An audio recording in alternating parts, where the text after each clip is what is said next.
So you're thinking about adding a battery to your solar system here in Southern California. But here's the thing, pick too small and you'll be kicking yourself every time Edison hits you with those peak rates. Go too big and you've basically donated money to Elon Musk's Mars fund. And I'm guessing you'd rather keep that cash with you. How do you find that Goldilocks zone? The battery size that is just right. I'm Terry from Forme Solar, and I'm going to show you exactly how to calculate your perfect battery size. Let's jump in. So in California, we've now gone from NEM 2.0 to NEM 3.0. And the biggest difference is now the excess generation that your solar panels generate, the credits for it are virtually useless. Excess generation is essentially pennies on the dollar. With NEM 3, it is now more important than ever to make sure that you use energy at the times when energy is at its cheapest rate. So here are some common sizing mistakes that we see when we do repairs. Undersized systems with tiny batteries that take up almost the entire footprint of a wall when a different brand could have done the same exact that 2 to 3 batteries would have done for one. If you want to find your daily average usage, check your utility bill. It's typically on the page that has the bar graphs on it. So after you find that annual number, divided by 365 to get your daily number. If the number with the dollar sign looks as long as a telephone number, click the link below and get a free quote. We'd be happy to do an assessment. For a standard home, about 1,500 square feet, the average energy usage will be about 20 kilowatt hours per day. With regards to batteries, there are two numbers that you need to be distinctly aware of. When you see the word capacity, it's not necessarily the same thing as usable capacity. And so make sure that when you do check out a battery, you understand the amount of usable capacity that that battery has. Be sure to double check the specs and don't be misled by the word capacity alone. One example is for the Tesla Powerwall 3, the nominal battery capacity is 15 kWh,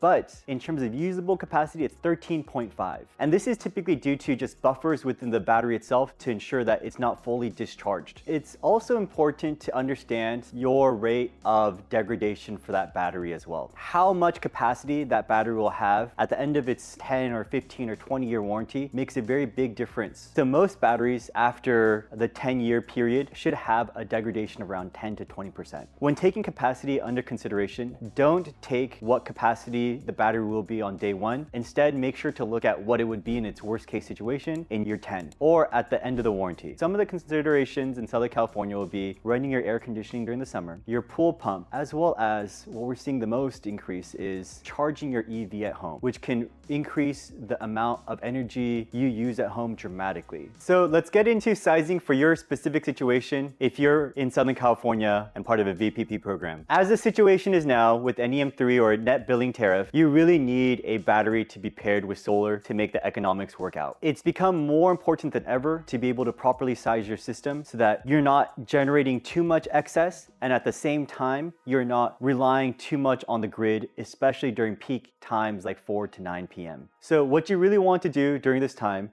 is to calculate your usage by 1.2 to provide a margin of safety. So for our typical customer at 20 kilowatt hour usage per day times 1.2, we would like to see a battery size of around 24 kWh. Typically, this means 2 Powerwalls, 2 Franklins, or 3 N-Charge 10s. One thing I want people to understand too is a battery is only about 15 kW, but a car battery is about 50. Don't just plan for what you have now. Be sure to plan for the future, especially if you're considering an electric vehicle. EVs, what we found is that they require a tremendous amount of energy, and it sometimes can be a sticker shock to most homeowners when they see their electricity bill after charging their EV at home for a few months. One of the best ways to mitigate this cost is definitely going to be solar plus battery. You are creating an energy ecosystem at your home and generating your own energy to use it to help charge your car and offset those costs. One of the common things that we see is homeowners getting a battery to offset a lot of their current usage and waiting to see how that battery performs before getting a second one to help offset future usage. I think that's a fantastic idea. Make sure that the battery systems are going to be backwards compatible.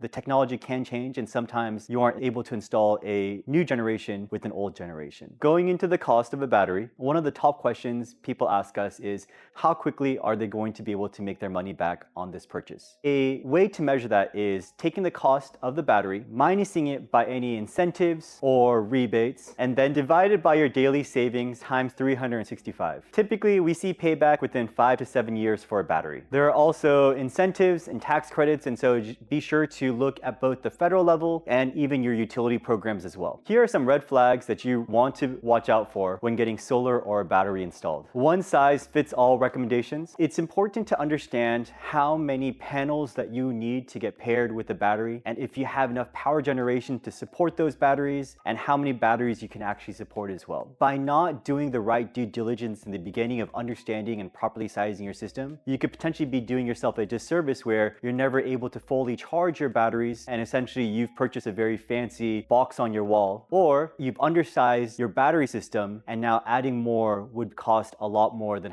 adding additional ones at that original time. With batteries, it's absolutely essential to size your system properly and to check and to work with a solar company that's willing to check your data and analyze your energy habits to ensure that we are properly sizing your battery correctly. When you use energy is almost as important as the size of the battery itself. If you want a solar installer who will correctly size your battery and solar system, click on the link below. We'd be happy to help. So there you have it, everything you need to know about sizing your battery system so you don't get taken for a ride. The general rule for batteries is bigger is usually better, especially if you are part of the virtual power plant program, a VPP program, and have the solar generation to support it. You're being reimbursed for the power that you send back to the utility during peak demand times. Remember, the sweet spot for most homeowners in Southern California will be a battery capacity around 24 kWh. But your home is not most homes. And so that's why we look at specific energy patterns and usage for every single one of our customers. No cookie cutter solutions, no pushy sales tactics, just experience and learnings from fixing other people's systems. If you want us to run a quick calculation on the savings that you might be able to get from a battery and solar system, click on the link below and we'd be happy to run those numbers. If you got some value from this video, hit the like and subscribe button, and I'll see you next time.